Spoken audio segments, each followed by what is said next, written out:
Shalom dan puji Tuhan saudara atas kebaikan Tuhan kepada setiap kita, sehingga pagi ini saudara kita boleh bangun dengan tubuh badan yang sehat, dengan pikiran cergas dan semangat yang berkobar-kobar untuk bekerja dan melayani Tuhan. Saudara, mari kita mulai renungan kita dengan doa. Bapa di surga, terima kasih atas kebaikan-Mu. Kami boleh bersama lagi di dalam merenungkan firman Tuhan pada pagi ini. Dalam nama Yesus kami sudah berdoa. Amin. Renungan kita pagi ini saudara bertajuk setiap jiwa istimewa bagi Tuhan. Apa artinya ini? Mari kita buka ayat inti kita di dalam Lukas 1 ayat 42. Dan ini adalah kata-kata Elizabeth.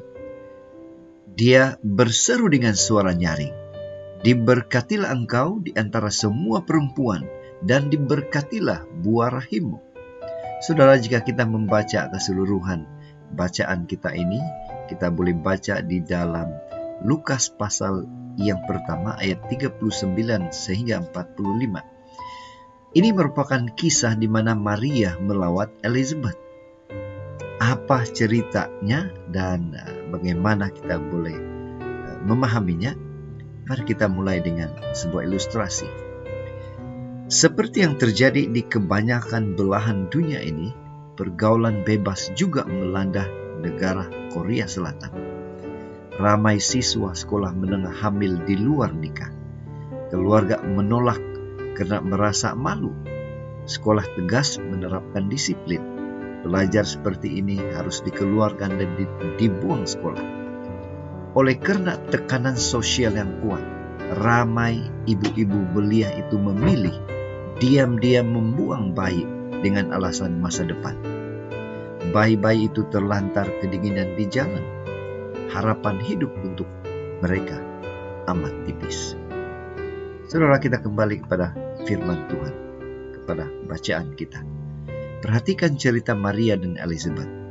Mungkin kita mengatakan, cerita mereka itu sama seperti belia atau pelajar-pelajar di Korea.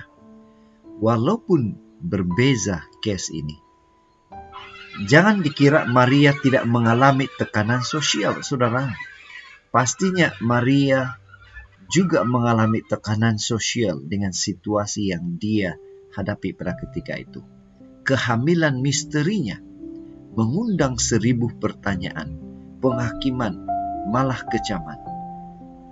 Mungkin difahami, saudara, cerita tentang Elizabeth pula.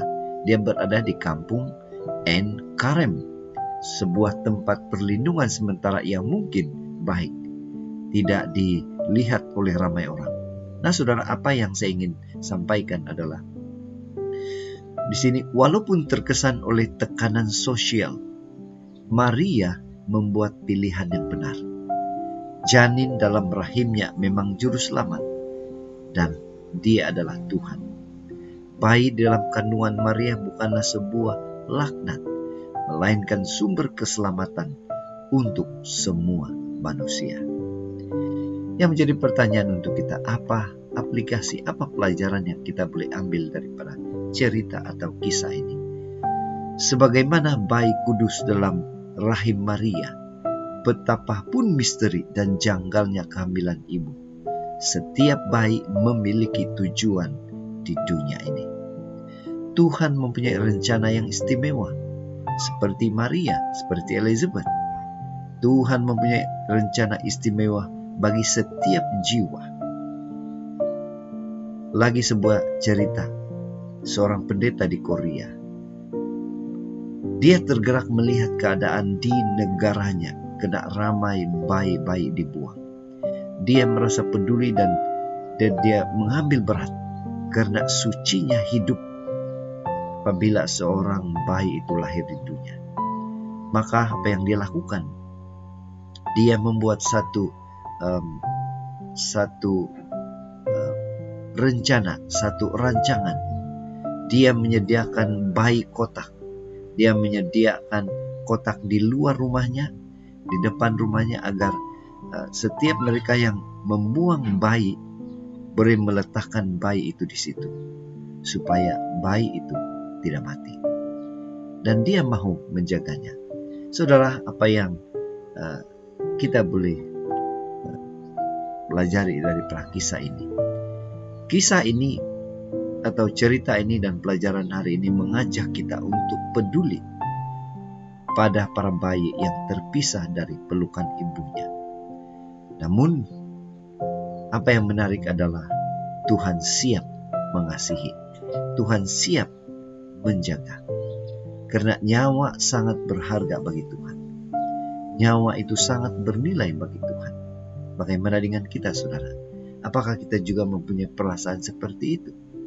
Itu sebabnya pada pagi ini, mari kita ingatkan diri kita bahwa Kristus datang ke dunia supaya kita tahu bahwa di hati Tuhan selalu ada tempat dan rencana istimewa bagi setiap individu, setiap jiwa yang lahir. Inilah roh dan harapan kita. Mari kita bersyukur dan berterima kasih pada Tuhan. Karena Tuhan pasti akan memberikan kemampuan, kekuatan untuk kita boleh menghargai nyawa yang berharga ini. Kiranya kita boleh terus tetap setia, tetap semangat, dan tetap positif menghargai jiwa nyawa yang hidup di dunia ini. Tuhan memberkati. Mari kita berdoa. Bapa di surga, terima kasih karena kesempatan yang Tuhan berikan sehingga kami boleh bersama-sama mendengarkan dan mempelajari firman Tuhan. Dalam nama Yesus kami berdoa. Amin.